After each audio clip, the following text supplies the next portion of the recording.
Hello guys and welcome to episode 30 of Minecraft Cities and Castles. Today we're going to be taking a look at Chamberlain Castle. Chamberlain Castle started as an addition to a build that was growing bigger and bigger, which is Brewerstown. So I had the idea that some of the important people in Brewerstown might need basically expensive fancy homes, and I figured one of those people might be the Chamberlain of the castle itself. So the Chamberlain of Brewerstown Castle has their own little castle, and it's called Chamberlain Castle. And because I needed something to fill the distance between the two builds, I came in here and I did this custom forest a little bit ago, and more recently I did this little farming village. So today I want to give you a tour of the little village before the castle and then the castle itself. So starting at the village boundary here, we have a little bridge that separates the proper Brewerstown area from the Chamberlain Castle area. You can see that it is just a little single span cobblestone bridge, and on either side we have these banners here.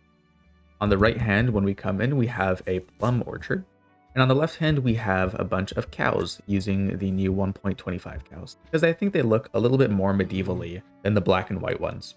If we continue to follow this road here, we can pass by one of these wheat fields, and then we can get into the little village proper. My big inspiration for this build, both the castle and the houses, was Kingdom Come Deliverance 2. So I decided to go for a kind of whitewashed Central European style where the roofs are all made out of thatch, and here we have a little layer of stone, and then this is a layer of logs that have been painted over and whitewashed basically. A lot of the houses follow a pretty similar layout, so I'll show you. We have a little dining room area with a small fireplace. And up top, in a little loft, we have a sleeping area. If we come back down, you'll also see that every house has some kind of food storage place because they're all farmers and they have to have like these big pantries in order to store enough food to survive the winter. So coming in here, we have some hanging herbs, some barrels, some old sacks full of wheat or flour. We also have a little bit of hay here. And coming up back, you can see we have a little custom cart.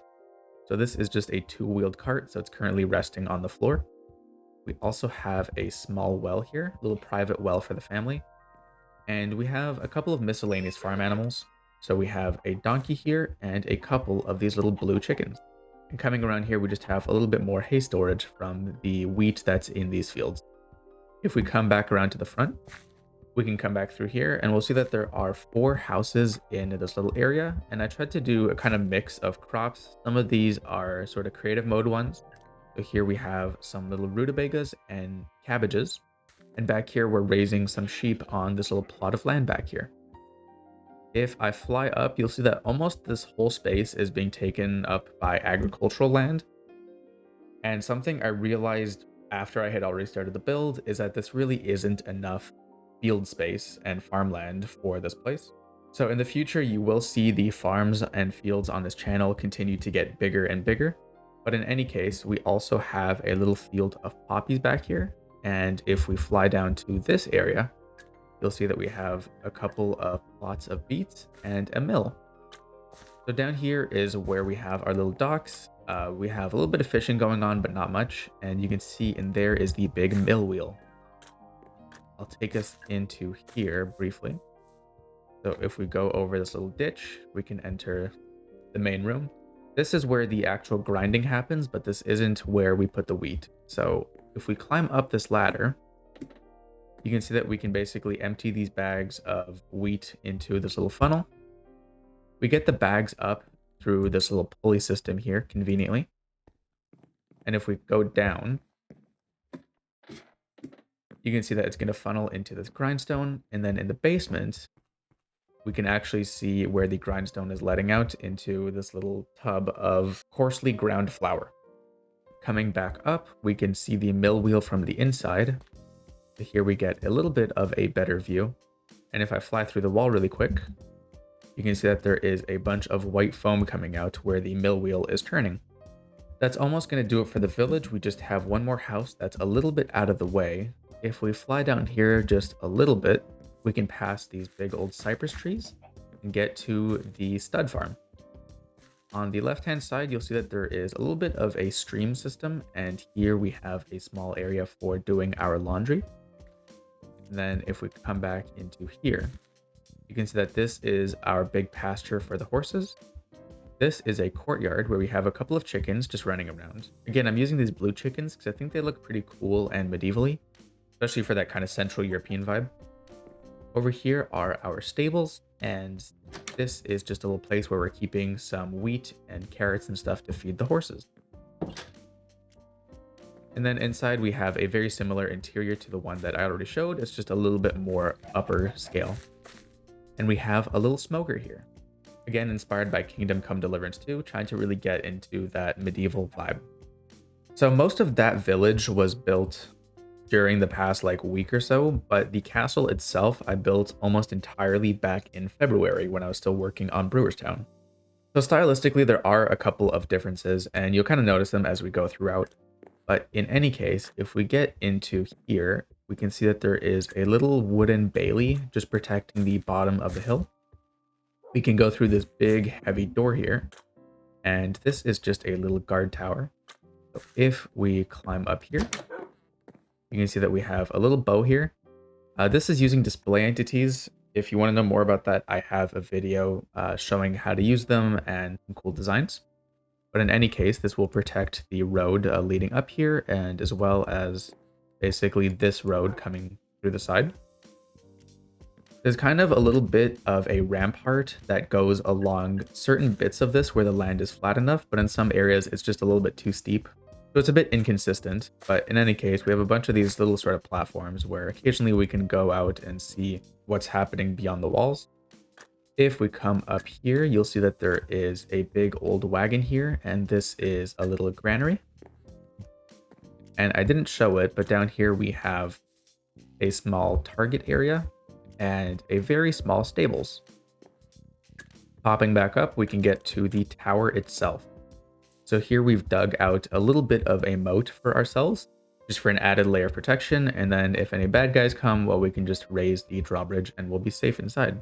Coming into here, we have the main living area where the Chamberlain does most of their dining, signing important papers, giving out orders, things like that. You can see on the left-hand side, we have a sword above this little fireplace. We've got a couple of big, nice windows here and some tapestries and carpets on the floor. And here we have a little seat, his and hers, and you can see that we have a little collection of things like scraps of paper, an ink pot, and even some scrolls. If we come back by the entrance, you can see that there is a little hidden staircase. This is going to take us down into the basement, and you can see in here that we have some shelves with some things like plates and pans and pots and stuff. A little jar of honey and cheese. And if we come in here, this is the kitchen. Here you can see we're slicing open a big thing of beef from the cows that we saw out in the fields. We also have a little stone sink and some hanging herbs here. Here we have a little food preparation area and a little area for 2 servants to sleep. They're nice and toasty by the fire. Coming back up, we can get to the upper levels of this little quaint castle. I think that this whole place overall has a really nice little sort of cute vibe. Sometimes it's nice to just make a place that's kind of quaint and cute and has a sort of charming rustic medieval vibe. In any case, we have a small little dining table up here. You can see the middle of the chamber is taken up by this big bed, and we have another little bed here, which I think has a really cool little design. Over here, you can see that we have a shelf and an area to go up to the higher level. A little fireplace, a loom for the woman of the house to do her textile work. We have a little cabinet here with golden handles. And here we have a little latrine, which drops down into the moat that we saw earlier. And again, we have a pretty nice view. We can actually see the siege castle just over there in the distance. Don't want to get involved in that. And if we climb up to here, we can get to the attic space. So here is where the guards hang out. Most of the time, this place isn't going to operate at a full garrison, but if they need to, they have all these beds up here. You can see up here, I've tried to do these little wooden arrow slits using some more display entities. It's not perfect, but I think it looks pretty good. And it's the only real way to get these little thin windows without using stairs, which would have taken up too much space. In any case, you can see that we have some pretty extensive wooden beam structures here. If we pass under here, you can see some more beds and a little place where people are playing cards. So here you can see 3 playing cards and a little cup here. And the last little detail I want to show off is that just above the chimney, we have this little space heater. So this is supposed to replicate something like this, which is made out of little ceramic tiles, and it's basically a little oven that's just supposed to disperse heat throughout the room. That is effectively going to do it for today, though. I hope you enjoyed. If you did, please leave a like, subscribe. Feel free to join the Discord down below. If you have any questions, you can leave a comment, and I'll see you guys next time.